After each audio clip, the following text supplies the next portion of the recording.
let's talk about Germans. There's a lot to say. It's a beautiful people as a nation. Yeah, first impressions of Germans. So in America, and I assume in Britain too, the stereotype is that Germans are not funny, they are tone deaf, that they're monotonous in the way that they speak and communicate, and they sound angry if they speak their own language. Interesting. I would have also added to that from a British perspective. They are very punctual. Their public transport is supposed to be immaculate. They're obviously famous for their cars. Yes. And beer. And beer. And football. And Hitler. Yeah, unfortunate. That little chap called Hitler, who, as a reminder, was actually Austrian. Yeah. People do forget that. Strudel. Pretzels. Yeah. Sausages. A lot of the general Americans that I was friends with, not necessarily academics, but like average people, the first time that you say Germany, they say beer, cars, Hitler in World War II.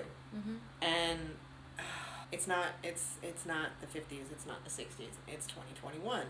I don't find the German language aggressive or angry. Es ist eigentlich eine sehr schöne Sprache. Yeah.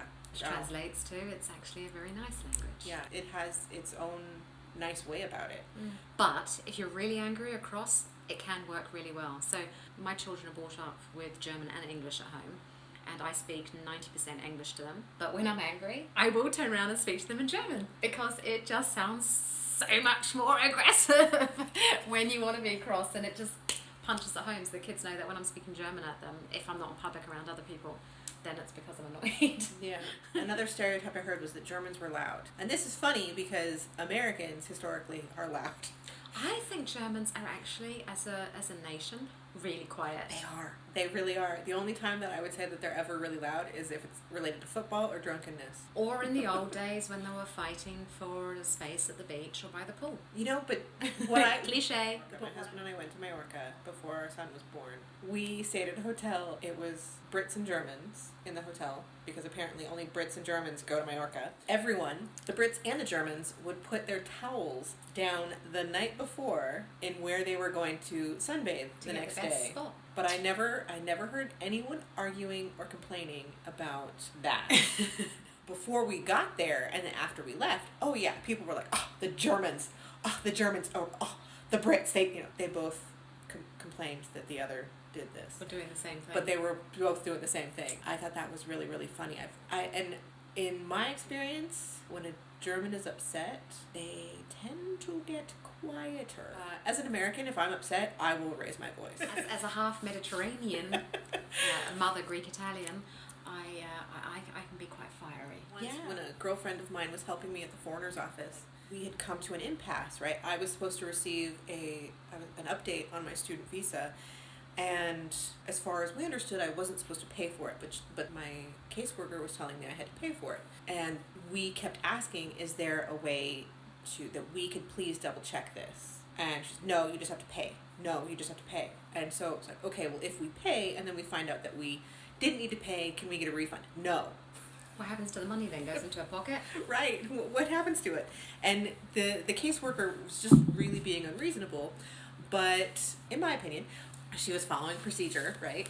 But that's what the Germans like to do. Yeah, but what I found amazing, right, and I really did not understand German at this point. This was very early days. What I found really interesting was that both my friend and the caseworker, their voices got much quieter, and like they talked like this. And I don't know what's going on. I just know both of these people got suddenly like so much quieter, and I just sat there completely confused.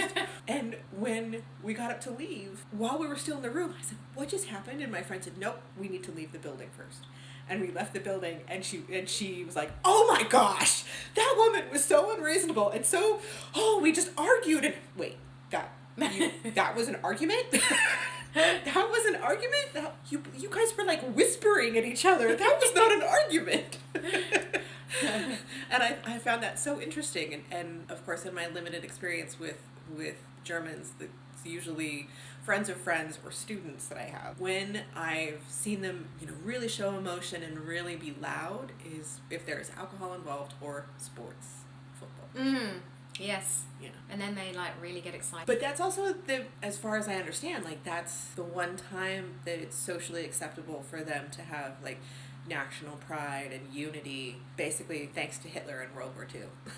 Yeah, well, this is true. The rest of the year, you'll never see German flags really around. You'll never see people being proud and wearing a hat that's got the German colours or anything. But when it's football season, everything's pushed out. Everything's then like, hey, let's paint our nails that colour. Let's get excited. Let's all, celebrate and love football. And it's not in a hooliganism way. It's just as a unity thing, which is strange because the rest of the time the country doesn't feel like you should be able to dress identically or anything like that.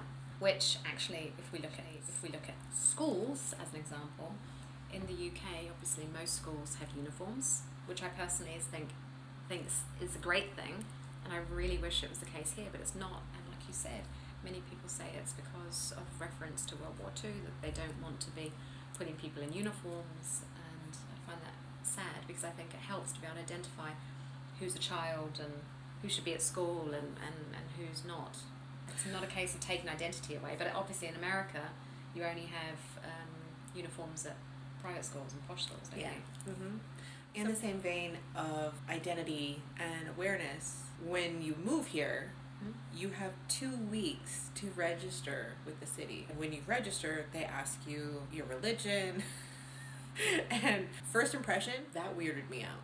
I don't remember that far back. Yeah. Because it was like, wait, you don't want to track people, but you do. Huh? What? So yeah, you can't just, like in America, you move, you have to update your mailing address and change your license. I think that's pretty much it. Update your paperwork, mailing addresses, driver's license, but you don't have to like go to City Hall and tell local government that, hi, I live here now. Yes, I would like to pay taxes to the local church or not.